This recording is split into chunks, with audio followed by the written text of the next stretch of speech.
I'm Natalie Wade and I work at Small Green Shoots, which is a youth arts consultancy. And we develop lots of creative projects from music to spoken word to visual art, and all our projects are led by our young steering group. The Immig-RANTS project came about when our young people were trying to explore the immigrant and refugee crisis, and through news headlines trying to unpick it, and it was really clear that they didn't understand a lot of the issues behind it. There were a lot of headlines, a lot of news sound bites. So to get behind it, we thought we'd do something through art, and spoken word seemed like a great medium to use to do this. Good evening, everyone. So this is going to be a very powerful evening. Tonight's performance is aimed at shedding light on a subject matter that is really contentious, but exploring it honestly and in a balanced way, but through creativity, so that it's actually exciting and appealing for a young audience, but that breaks it down in a language which they understand. On that, you and I agree, I suppose. I prefer to know what sort of poison I'm dealing with. I like to swill the bits. Youth Source involvement in this project has been working with the artists, Anthony Anexaguru, Holly McNeish, Inja, and Vanessa Kasulu. We've been working with them to liaise with them with creating their pieces, and we've also been helping with marketing and managing the event.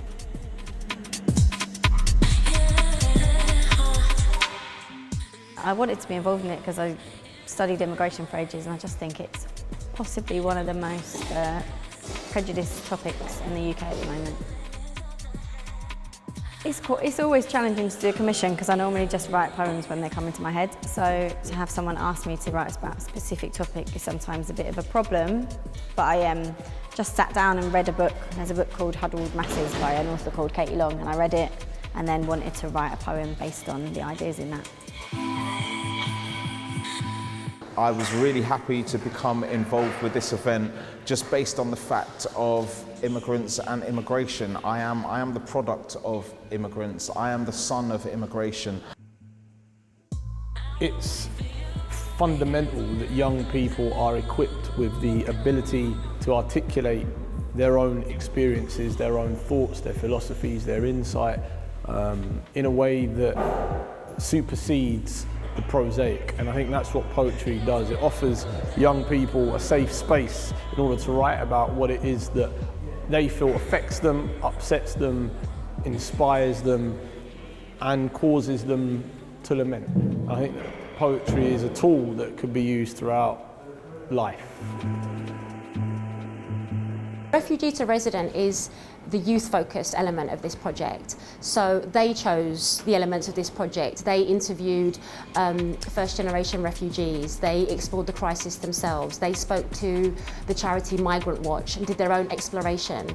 And then they learned how to present their work through spoken word artists like Dean Atta and Nick Makoa, and they're performing them here tonight. I think the real goals of the project was to let the young people understand the real situations in terms of someone being upheavaled from their home and having to travel without no fault of their own.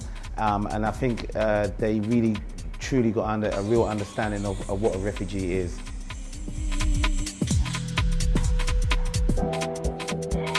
I found it really enlightening for the simple fact the whole took a trip to the Guardian and just found out a whole bunch of stuff about Calais, and I don't think I would have found any of that stuff out if I hadn't gone to the workshops. Yeah, it was an eye-opener. You go again, Coco. I would definitely do it again. It was great, I loved it. Definitely, most definitely. Definitely, yep. Over and over. Yep. Yes. And again, the whole thing, not even just tonight, the whole thing. I'll do it again and again and again. Just have it on replay.